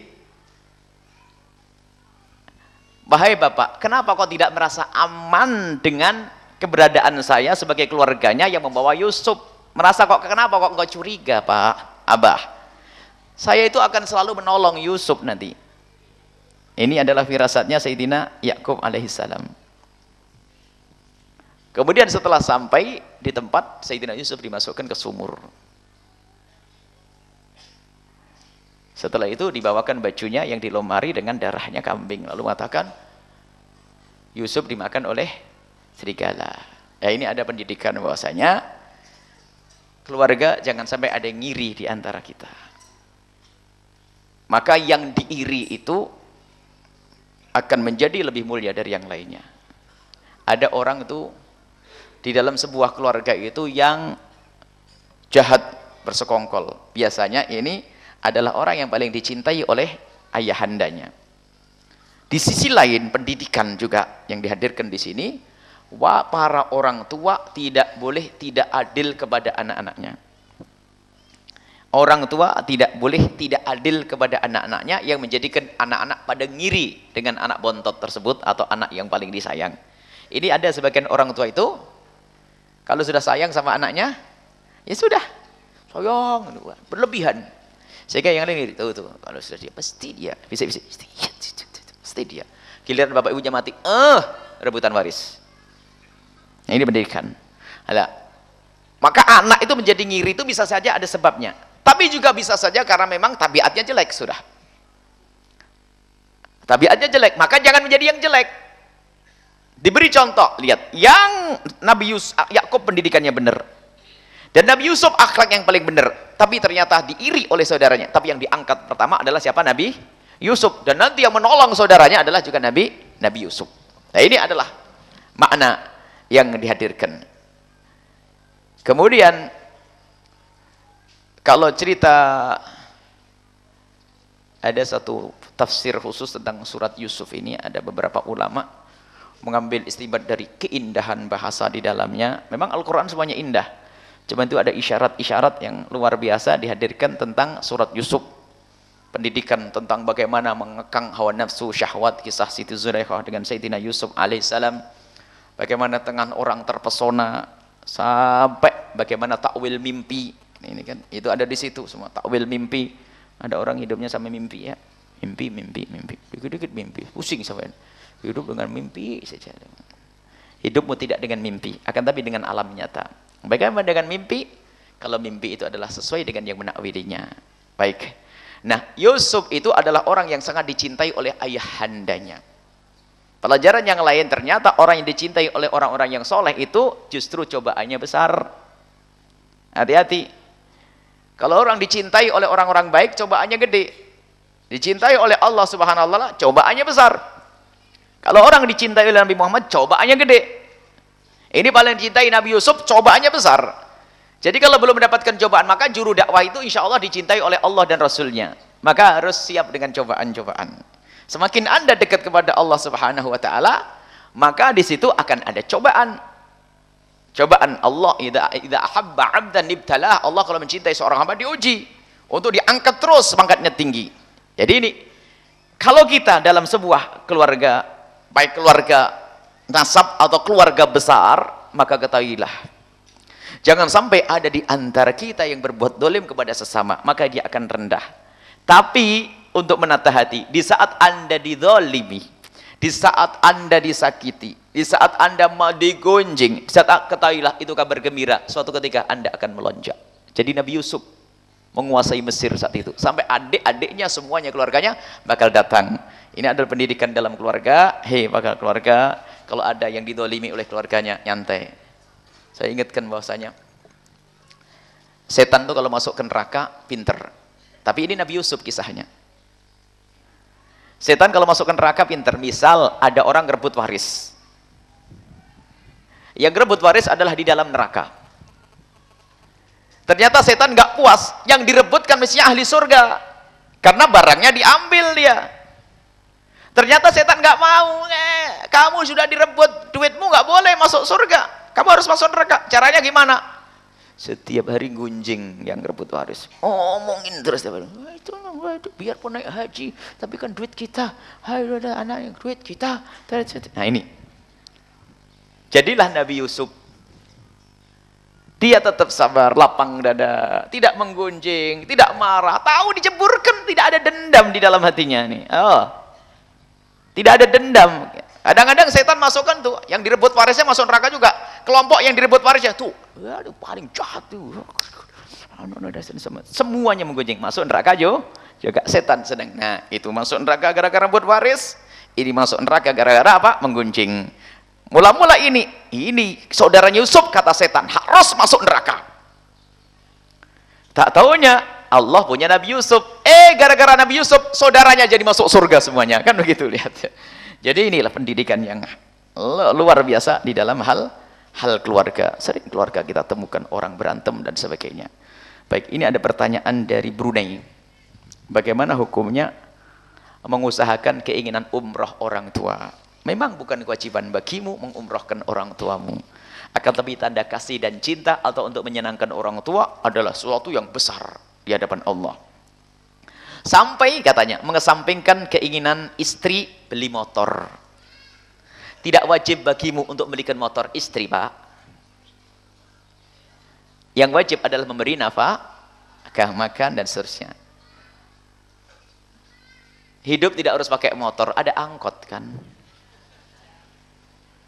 Jadi perlu kita komunikasi yang baik dengan istri. Kita bicara dengan istri yang baik. Saya pengen mengumrohkan Umi, tapi masih dicukupi keluarga. Ini banyak nggak punya motor, tenang, senyum setiap pagi. Enak pakai angkot, naik motor nggak bisa tidur, di angkot tidur. Nah. Ya. Jadi saudara yang bertanya, asalkan urusan keluargamu sudah kau cukupi, urusan nafkah, pendidikan, ini yang wajar, tidak harus pendidikan kelas mahal. Boleh Anda berpikir tentang ibunda Anda. Adapun motor bukan sebuah kewajiban. Dan bukan sesuatu yang darurat, doruri saat ini, tidak. Nggak punya motor pun orang bisa kemana-mana. Apalagi sekarang pasar, ada yang pasar datang ke rumah kita, sayur keliling. Nggak usah pergi ke pasar ya. Warung-warung sudah banyak rumah kita. Bukan kayak dulu misalnya, jauh-jauh, harus pergi ke pasar sana. Cuman biasanya semakin mudah itu, semakin banyak keinginan. Jadi kalau Anda asalkan keluarga Anda sudah Anda cukupi, lalu Anda perlu komunikasi yang baik dengan istri. Saya pengen mengumrohkan ibu bapak saya terlebih dahulu. Tentunya bukan ibu bapakku saja. Giliran nanti ya bapak ibumu dong. Kita utamakan orang tua saja deh, biar seneng. Ketahuilah, menyenangkan, menggembirakan orang tua, mengundang keberkahan yang tidak bisa dikira-kira. Kalau kita mengeluarkan 9 juta atau 20 juta untuk umrah orang tua, maka ketahuilah Allah akan beri sesuatu yang dahsyat. Tidak hanya sebegitu, nggak bisa dikira-kira. Cuma ingat, kebutuhan di rumah harus dipenuhi dulu. Jangan sampai istrinya sama anaknya, nak kamu nggak usah makan ya dalam 2 bulan 3 bulan nih, abah mau nabung. Nggak boleh itu. Alhamdulillah, ini lagi mendengarkan. Dan istri Anda insya Allah istri yang solehah, tidak akan memaksa beli motor insya Allah ya. Cuman ingat, Anda tidak wajib membelikan motor istri, tidak wajib juga mengumrohkan orang tuh, sama-sama tidak wajib. Akan tapi makna keutamaan. Dan termasuk yang kami sampaikan beberapa waktu yang lalu, termasuk di acara di MNC, kami ingatkan bahwasanya carilah kebahagiaan dalam rumah tangga dengan membantu pasangan untuk berbuat baik kepada orang tuanya. Pasanganmu, kalau Anda seorang suami, istrimu untuk berbuat baik pada orang tuanya. Seorang istri mengingatkan suaminya untuk berbuat baik sama orang tuanya. Jangan sampai ada istri ngelihat suaminya mau berbuat baik dengan orang tuanya, ngedumel cemberut. Wih, ini betul-betul. Itu adalah setan yang pakai kerudung. Wong suaminya mau berbuat baik sama bapak ibunya kok dicemberutin, subhanallah. Dan asal tahu ibu, itu mengikis cinta. Mengikis cinta. Sehingga seorang suami tiba-tiba hidup sama seorang istri hanya mengatakan, abah boleh buat, ya sudah telanjur punya anak. Sudah nggak ada cinta. Karena apa? Istrinya tidak pernah cinta kepada bapak ibunya sang suami tersebut. Hati-hati ini. Kita pernah mendengar suatu ketika ada semacam itu. Karena suami mikir juga, ya Allah, istriku kok sama ibu tidak peduli. Padahal ibuku yang menyusuiku, ibuku yang mendirikan, ibuku. Cintanya kepada ibu tidak bisa dipungkiri. Cuman karena tanggung jawab sudah punya anak, akhirnya apa? Diam dia, nggak beri macam apa. Cuman sebetulnya terkikis itu cinta. Hati-hati. Wahai para suami, jangan sampai istri kita sudah tidak punya cinta kepada kita gara-gara kita tidak peduli dengan bapak ibu istri kita. Awas ini. Karena ada yang semacam ini. Mengikis cinta sehingga ada suatu kita orang hidup, aduh, saya sudah nggak ada cinta. Hanya karena punya anak saja. Apa sih cinta? Sampai ngomong itu. Cinta itu apa sih? Pisah biasa. Ketemu biasa, biasa saja. Hanya kebutuhan saya kayak binatang, selesai. Nggak ada cinta. Itu biasanya terkikis macam-macam sebabnya, diantaranya kayak begitu. Seorang istri ngelihat suaminya berbuat baik sama ibu bapaknya, cemberut. Seorang suami ngelihat istrinya ingin berbuat baik sama bapak ibunya, sudah ngancem. Kamu kalau begitu terus pulang ke sana-sana. Innalillah, maaf itu ya. Kita perlu belajar kebaikan dan kemuliaan. Waktu. Bismillahirrahmanirrahim. Ini ada beberapa pengajian, beberapa pengumuman. Mohon ini pengumuman khusus untuk pesantren. 4 bulan lagi kita menerima santri baru. Nah, jadi pemukiman masih kurang dan sangat kurang. Saat ini saja belum menerima santri baru sudah kurang. Santri, kita tidak bicara tentang SD program sendiri. Kita bicara santri dulu di belakang. Pondok Putri, Pondok Putra. Dan Pondok Putri akan kita pindah ke sini nanti untuk kelas 1, 2 di Wanasaba, mungkin kelas 1 anak putrinya. Jadi akan dipindah untuk kelas 1 untuk digembleng untuk belajar bahasa Arab, Al-Qur'an, nahwu sharaf, baru setelah itu masuk di sini. Dan kita perlu pembangunan yang banyak. Kalau pakai duit sudahlah, pokoknya banyak deh. Maka dari itu kita perlu ada di situ ada beberapa lokal tinggal dinaikkan. Di belakang ada beberapa kamar yang semua kita bangun, Pondok Putri. Semoga Allah mengirim orang-orang ikhlas ahli surga. Jadi mohon Bapak Ibu semuanya menyisihkan waktu siang atau malam, khususnya di sepertiga akhir malam, melakukan sholat 2 rakaat khusus, mintakan kepada Allah semoga Allah mengirim ahli surga yang bisa membantu pembangunan pondok ini. Ahli surga yang sesungguhnya, ya, ahli surga bisa membantu pembangunan di sini sehingga apa? Bisa segera terwujud. Dan kemudian ahli surga yang ikhlas. Yang kedua, semoga kita golongan mereka. Ini satu. Yang kedua, program stasiun radio. Kita akan membesarkan beberapa stasiun radio khususnya yang ada di Batam. Yang ada di Batam. Kita ingin radio itu akan kita perbesar lagi. Dan mungkin sekarang sudah sampai Singapura dan termasuk Johor Bahru. Hanya suaranya masih kurang kuat. Berarti yang harus dibesarkan adalah powernya. Karena perlu majelis kita sampai di mana-mana. Jadi radioku yang ada di Batam ini akan kita besarkan dan ini perlu biaya besar. Dan alhamdulillah selama ini kalau Allah ngirim bala bantuan itu adalah kan begitu mudahnya. Satu orang begitu. Dan masih banyak kekasih Allah yang bertebaran di penjuru dunia ini. Kita ingin bahwasanya kita akan menyediakan alat besar yang nilainya adalah hampir untuk di alat tok ini, alat powernya untuk yang di Batam, sekaligus untuk yang ada di Kuningan dan di Majalengka, ada radioku yang di sana. Akan kita besarkan, kurang lebihnya adalah perlu dana uang receh. Minta, barangkali ada orang, atau orang yang punya alat besar langsung ngasihkan ke kita bisa. Nggak harus pakai duit. Intinya kita pengen ada orang bantu hanya ahli surga. Bukan orang yang hanya pengen sanjungan dari manusia. Apalagi yang namanya Bu Yahya itu jarang terima kasih kayaknya itu. Nanti nggak seneng, nggak puas nanti ya. Jadi yang syukur Allah yang akan membalas nanti. Kita perlu dana kurang lebihnya 0,5 miliar untuk alat tok itu masih tergolong bukan terlalu besar. 0,5 miliar untuk power itu, semoga Allah mudahkan itu semuanya. Nggak tahu dari mana pejuangnya ini. Yang jelas kalau ibu berdoa nanti pasti ada yang mengirim dan dia ahli surga insya Allah. Dan semoga Allah menjadikan kita rombongan mereka semuanya. Amin. Jangan lupa pengajian besok pagi di MNC TV setiap jam 4.30 sampai 5.30. Baik, untuk Jawa Timur BBS TV, TV 9. Dan juga di Bandung MKTV setiap Jumat. Di Cirebon RCTV sama Cirebon TV. Di Batam, Batam Kanal. Dan masih di beberapa tempat yang lainnya.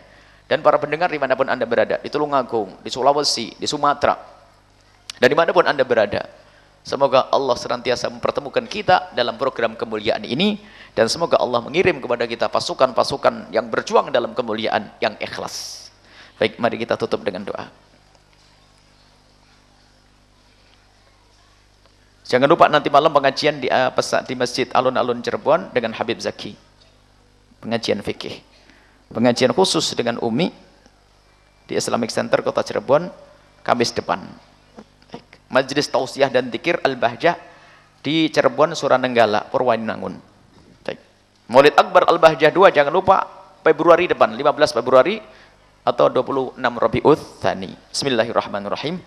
Alhamdulillahirabbil alamin. Allahumma shalli ala sayyidina Muhammad wa ala sayyidina Muhammad. Allahumma arhamna wa la tu'adzibna wansurna wa la tahdhurna wa afina wa la tumritna wa akrimna wa la tuhinna wa athirna wa la tusir alaina innaka ala kulli syai'in qadir.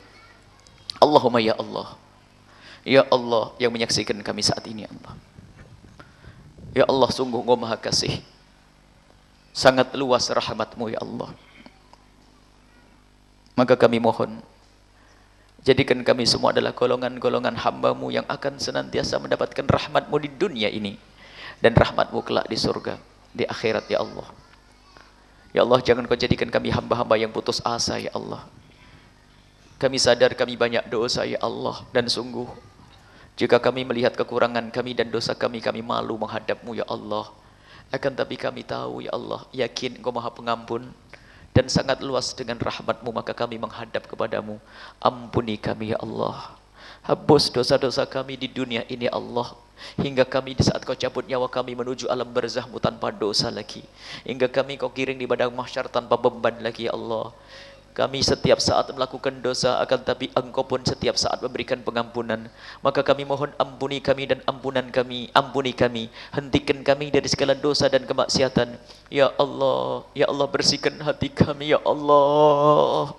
Bersihkan hati kami ya Allah. Cintakan hati kami kepada-Mu dan kepada kekasih-Mu Nabi Muhammad. Dan cintakan hati kami kepada pejuang-pejuang kekasih-Mu Nabi Muhammad, ulama-ulama kekasih-Mu Nabi Muhammad. Dan kami mohon ya Allah, bersihkan hati kami dari bermacam-macam penyakitnya.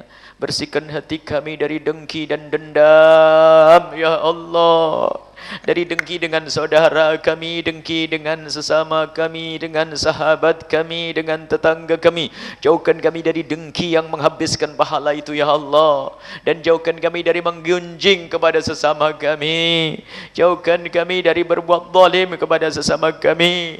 Maka kami mohon ya Allah, siapapun yang pernah kami zalimi, kami gunjing ya Allah, kami mohon angkat derajat mereka ya Allah. Lapangkan hati mereka agar mereka memaafkan kami. Dan kami mohon ya Allah, jika ada orang berbuat salah kepada kami, jika ada orang menggunjing kami, menfitnah kami ya Allah, berbuat zalim kepada kami mohon ya Allah, ampuni mereka ya Allah. Jangan Kau timpakan musibah kepada mereka di dunia dan di akhirat. Berikan kepada mereka kesadaran ya Allah, kesadaran agar mereka tidak terus larut dalam kehinaan itu. Ampuni mereka ya Allah. Dan sungguh kami tidak rela jika mereka kehukum ya Allah. Dan dekatkan kami dengan hamba-hamba-Mu yang soleh, para kekasih-kekasih-Mu. Dan kami mohon jauhkan kami dari penggonjing, jauhkan kami dari orang yang mudah berprasangka buruk, jauhkan kami dari pendendam ya Allah, jauhkan kami dari orang-orang sombong ya Allah. Dan jauhkan kami dari kesombongan itu ya Allah. Ya Allah, kami mohon ya Allah, semua yang berjuang di sini ya Allah, berikan kepada mereka semua ketulusan ya Allah, berikan kepada mereka semua keikhlasan ya Allah. Jangan sampai apapun yang mereka lakukan tidak bisa mereka lihat kelak di surga. Kami ingin mereka bisa melihat amal baik mereka di akhirat nanti ya Allah. Berikan ketulusan kepada mereka semua, apakah yang berjuang dengan hartanya, dengan tenaganya, dengan pikirannya ya Allah, dengan panjatan doa atau dengan ya Allah usaha-usahanya, kami mohon kembalikan kepada mereka dengan segala kebaikan ya Allah. Berikan keikhlasan kepada mereka dan kirimkan kepada kami ya Allah orang-orang ikhlas yang bisa berjuang di sini. Orang ikhlas ahli surgamu, orang ikhlas ahli surgamu ya Allah. Orang ikhlas ahli surgamu ya Allah. Dan jadikan kami bersama mereka. Dan kami mohon ampuni dosa kami yang sangat banyak yang kami tidak bisa menghitung satu persatu, wahai Zat yang Maha Kasih. Ya Allah, kami berharap ampuni kami. Jangan sisakan sedikit pun dari dosa-dosa itu ya Allah. Ya Allah, mata kami pernah melihat yang haram. Engkau tahu itu ya Allah. Dan kami sadar itu semua ya Allah. Telinga kami sering mendengar yang haram, mulut kami sering berucap yang haram, anggota tubuh kami pernah kami gunakan untuk yang haram. Maka kami mohon ampuni kami dan ampuni segala dosa kami ya Allah. Kekerasan hati kami, dan kadang kami sadar sebuah kebenaran, kami mengerti sebuah kemaksiatan, tapi kadang kami masih melakukannya. Bahkan ya Allah, kadang di saat kami melakukan kami sadar kalau itu dosa, begitu kotor dan kerasnya hati kami. Akan tapi ya Allah, Engkau Maha Kasih, lembutkan hati kami ya Allah. Jauhkan kami dari segala dosa ya Allah, dan ampuni kami semua ya Allah. Ya Allah, ampuni orang tua kami dan guru-guru kami semua, dan ampuni semua yang ada di sini ya Allah. Keluarga kami semua ya Allah, anak keturunan kami semua. Jaga iman dan akidah mereka semua, dan jadikan kami semua ahli istiqomah. Kami mohon ya Allah, semua yang bergabung di acara ini, apakah yang hadir, menyaksikan atau mendengar suara ini, ya Allah, kabulkan hajat mereka. Yang sempit rezeki, lapangkan dengan rezeki yang halal penuh berkah. Dan jadikan anak-anak mereka anak-anak yang dicintai oleh kekasih-Mu Nabi Muhammad. Yang sakit sembuhkan, yang punya hutang mudahkan mereka dalam bayar hutang-hutang mereka. Dan kami mohon ya Allah panjangkan umur kami dalam ketaatan serta sehat walafiat. Panjangkan umur kami dalam ketaatan serta sehat walafiat. Dan kami mohon ya Allah berikan kepada kami semua husnul khatimah, mati dalam keadaan iman. Dan kami mohon ya Allah jadikanlah ucapan kami di akhir hayat kami kelak saat Kau hendak mencabut nyawa kami. Kami ingin saat itu ya Allah hati dan lidah kami mampu mengucapkan kalimat agung dan mulia la ilaha illallah Muhammadur Rasulullah, la ilaha illallah Muhammadur Rasulullah, la ilaha illallah Muhammadur Rasulullah sallallahu alaihi wasallam. Rabbana atina fid dunya hasanah wa fil akhirati hasanah wa qina adzabannar wa sallallahu ala sayyidina Muhammadin wa ala alihi wa sahbihi wasallam. Walhamdulillahi rabbil alamin. Al-Fatihah.